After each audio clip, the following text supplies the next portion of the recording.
नमस्कार दोस्तों, जय हिंद जय भारत।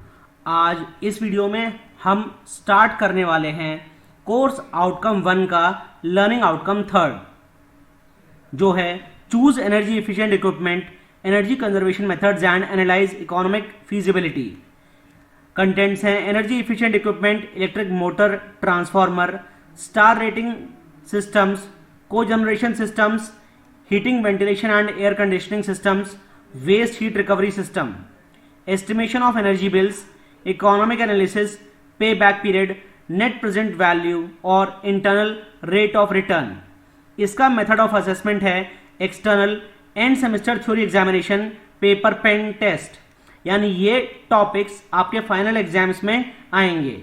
आज इस वीडियो में हम केवल कवर करेंगे इलेक्ट्रिक मोटर्स को, cogeneration systems, heating ventilation and air conditioning systems और वेस्ट हीट रिकवरी सिस्टम को मैं ऑलरेडी कवर पिछले करिकुलम में कर चुका हूं और इस वीडियो में भी डिस्क्रिप्शन बॉक्स में वीडियो का लिंक मैं दे दूंगा।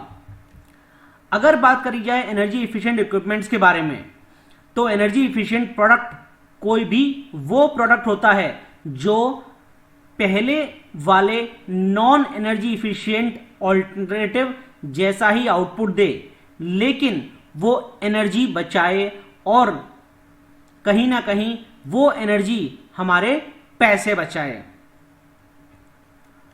एनर्जी को हम कहीं ना कहीं हर जगह बचा सकते हैं, इवन अपने घर पर काफी सारे प्रोडक्ट्स की वैरायटी की मदद से।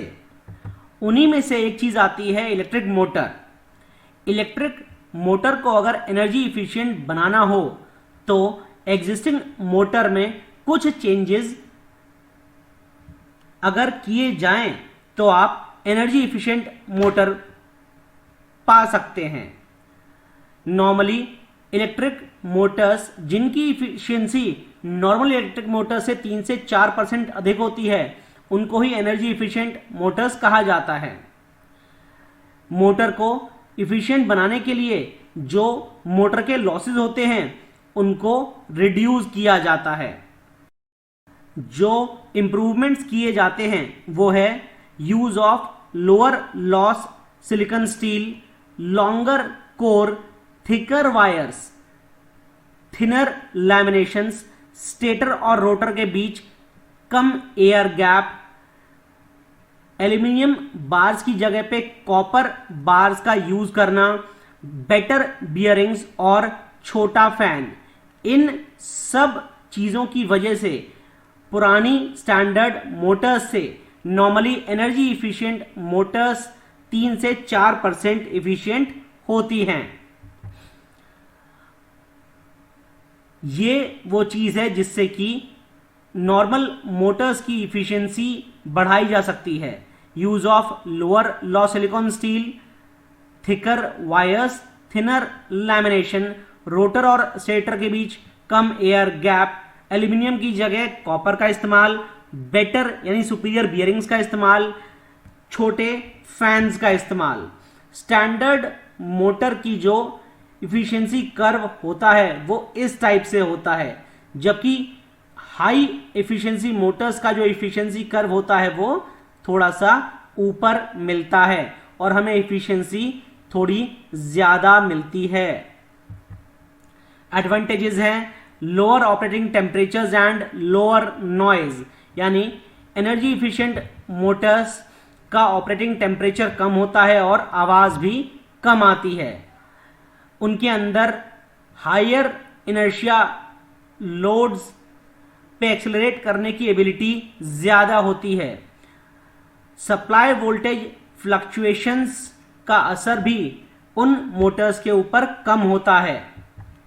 लॉसेस जो होते हैं वो होते हैं iron, stator I²R, rotor I²R, friction और विंडेज, स्ट्रे लोड लॉस।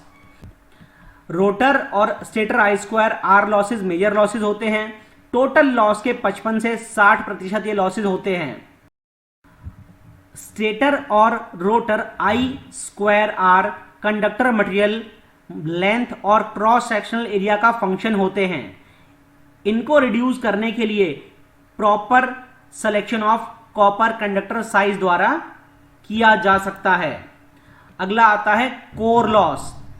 ये स्टेटर और रोटर के मैग्नेटिक स्टील और हिस्टेरेसिस इफेक्ट साथ में एडी करंट इफेक्ट की वजह से होते हैं। ये लोड के ऊपर डिपेंड नहीं करते। टोटल लॉस के 20 से 25% तक कोर लॉस होते हैं।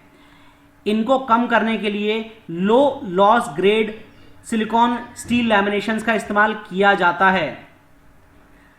एडी करंट लॉसेस को कम करने के लिए पतली लैमिनेशंस का यूज किया जाता है। फ्रिक्शन और विंडेज लॉस बियरिंग फ्रिक्शन और एयर को जो काटने की वजह से लॉसेस होते हैं उनकी वजह से होते हैं। टोटल लॉस के 8 से 12% फ्रिक्शन और विंडेज लॉस होते हैं। ये लोड के ऊपर डिपेंड नहीं करते। विंडेज लॉस को रिड्यूस करने के लिए छोटे डायमीटर का फैन इस्तेमाल किया जाता है। Stray load losses load current के स्क्वायर के हिसाब से वेरी करता है। ये जो फ्लक्स इंड्यूस होता है लोड करंट्स की वजह से लैमिनेशंस में, उनके लीकेज की वजह से लॉसेस होते हैं। ये टोटल लॉस के 4 से 5% होते हैं। इनको कम करने के लिए स्लॉट नंबर को प्रॉपरली केयरफुली सेलेक्ट करना चाहिए।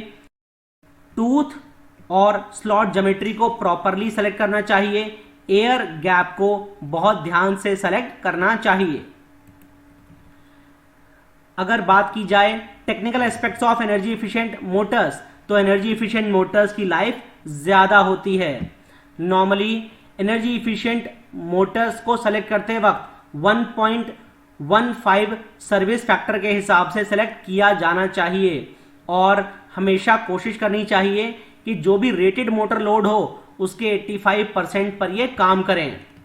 Electric power problems energy efficient Motors के ऑपरेशन पे असर डाल सकती है। स्पीड कंट्रोल किसी किसी अप्लायंस में इंपॉर्टेंट होती है। स्टैंडर्ड मोटर से ज्यादा स्टार्टिंग टॉर्क कम हो सकता है। एनर्जी इफिशिएंसी की अगर बात की जाए एनर्जी एफिशिएंट मोटर्स की, तो पावर सप्लाई की क्वालिटी यानी कि वोल्टेज और फ्रीक्वेंसी में जो वेरिएशन है वो काफी हद तक एनर्जी इफिशिएंट मोटर्स की इफिशिएंसी के ऊपर असर डालता है। मोटर के ऊपर जो लोड डला हुआ है उसका भी इन मोटर्स के ऊपर काफी असर होता है। आज इस वीडियो में बस इतना ही। नेक्स्ट वीडियो में हम कवर करेंगे ट्रांसफॉर्मर्स के बारे में। तब तक के लिए जय हिंद, जय भारत।